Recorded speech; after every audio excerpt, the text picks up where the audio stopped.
അധ്യായം 1. യേശുക്രിസ്തുവിന്റെ ദാസനും അപ്പസ്തോലനായിരിക്കാൻ വിളിക്കപ്പെട്ടവനും ദൈവത്തിന്റെ സുവിശേഷത്തിനായി പ്രത്യേകം നിയോഗിക്കപ്പെട്ടവനുമായ പൗലോസ് എഴുതുന്നത്. ഈ സുവിശേഷം വിശുദ്ധ ലിഖിതങ്ങളിൽ പ്രവാചകന്മാർ മുഖേന ദൈവം മുൻകൂട്ടി വാഗ്ദാനം ചെയ്തിട്ടുള്ളതാണ്. ഇത് അവിടുത്തെ പുത്രനും നമ്മുടെ കർത്താവുമായ യേശുക്രിസ്തുവിനെ സംബന്ധിച്ചുള്ളതാണ്. അവൻ ജഡപ്രകാരം ദാവീദിന്റെ സന്തതിയിൽ നിന്ന് ജനിച്ചവനും മരിച്ചവരിൽ നിന്നുള്ള ഉത്ഥാനം വഴി വിശുദ്ധിയുടെ ആത്മാവിന് ചേർന്ന വിധം ശക്തിയിൽ ദൈവപുത്രനായി നിശ്ചയിക്കപ്പെട്ടവനുമാണ്.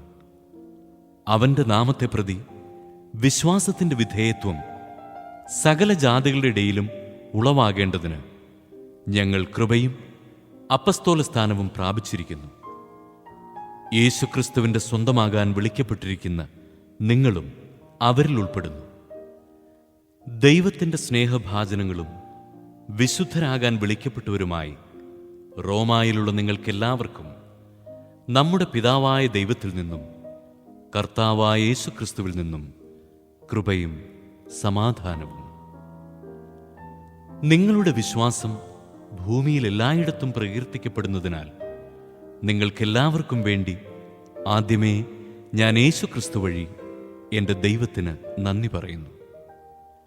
ഞാൻ നിങ്ങളെ ഇടവിടാതെ പ്രാർത്ഥനയിൽ സ്മരിക്കുന്നു എന്നതിന് അവിടുത്തെ പുത്രനെക്കുറിച്ചുള്ള സുവിശേഷം വഴി ഞാൻ ആത്മനാ ശുശ്രൂഷിക്കുന്ന ദൈവമാണ് എനിക്ക് സാക്ഷി. ദൈവേഷ്ടത്താൽ എങ്ങനെയെങ്കിലും നിങ്ങളുടെ അടുത്ത് വന്നു ചേരാൻ ഇപ്പോഴെങ്കിലും സാധിച്ചിരുന്നെങ്കിൽ എന്ന് ഞാൻ പ്രാർത്ഥിക്കുന്നു. നിങ്ങളെ സ്ഥൈര്യപ്പെടുത്താൻ എന്തെങ്കിലും ആത്മീയവരം നിങ്ങൾക്ക് നൽകേണ്ടതിന് നിങ്ങളെ കാണാൻ ഞാൻ അതിയായി ആഗ്രഹിക്കുന്നു. എൻ്റെയും നിങ്ങളുടെയും വിശ്വാസം നമ്മെ പരസ്പരം പ്രോത്സാഹിപ്പിക്കുമല്ലോ. സഹോദരരെ, ഇത് നിങ്ങൾ മനസ്സിലാക്കണം. മറ്റു വിജാതീയരുടെ ഇടയിലെന്ന പോലെ നിങ്ങളുടെ ഇടയിലും ഫലമുളവാകുന്നതിന് നിങ്ങളുടെ അടുക്കൽ വരാൻ പലപ്പോഴും ഞാൻ ഒരുങ്ങിയതാണ്. എന്നാൽ ഇതുവരെയും എനിക്ക് തടസ്സം നേരിട്ടുകൊണ്ടിരിക്കുകയായിരുന്നു. ഗ്രീക്കുകാരോടും അപരിഷ്കൃതരോടും വിജ്ഞാനികളോടും അജ്ഞന്മാരോടും ഞാൻ കടപ്പെട്ടവനാണ്. അതുകൊണ്ടാണ് റോമായിലുള്ള നിങ്ങളോടും സുവിശേഷം പ്രസംഗിക്കാൻ ഞാൻ തീവ്രമായി ആഗ്രഹിക്കുന്നത്. സുവിശേഷത്തെപ്പറ്റി ഞാൻ ലജ്ജിക്കുന്നില്ല. എന്തെന്നാൽ വിശ്വസിക്കുന്ന ഏവർക്കും, ആദ്യം യഹൂദർക്കും പിന്നീട് ഗ്രീക്കുകാർക്കും, അത് രക്ഷയിലേക്ക് നയിക്കുന്ന ദൈവശക്തിയാണ്. അതിൽ വിശ്വാസത്തിൽ നിന്ന് വിശ്വാസത്തിലേക്ക് നയിക്കുന്ന ദൈവത്തിൻ്റെ നീതി വെളിപ്പെട്ടിരിക്കുന്നു. നീതിമാൻ വിശ്വാസം വഴി ജീവിക്കും എന്ന് എഴുതപ്പെട്ടിരിക്കുന്നുവല്ലോ.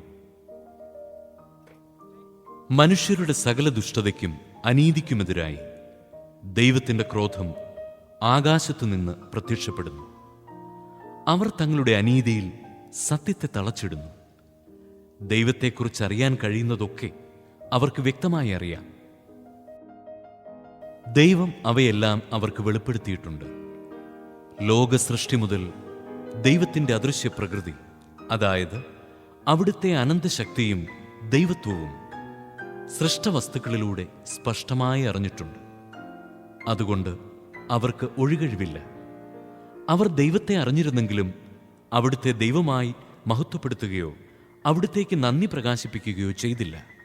മറിച്ച് അവരുടെ യുക്തിവിചാരങ്ങൾ നിഷ്ഫലമായി തീരുകയും വിവേകരഹിതമായ ഹൃദയം അന്ധകാരത്തിൽ ആണ്ടുപോവുകയും ചെയ്തു. ജ്ഞാനികളെന്ന് അവകാശപ്പെട്ടുകൊണ്ട് അവർ ഭോഷന്മാരായി തീർന്നു. അവർ അനശ്വരനായ ദൈവത്തിൻ്റെ മഹത്വം നശ്വരനായ മനുഷ്യൻ്റെയോ പക്ഷികളുടെയോ മൃഗങ്ങളുടെയോ ഇഴജന്തുക്കളുടെയോ സാദൃശ്യമുള്ള വിഗ്രഹങ്ങൾക്ക് കൈമാറി. അതുകൊണ്ട്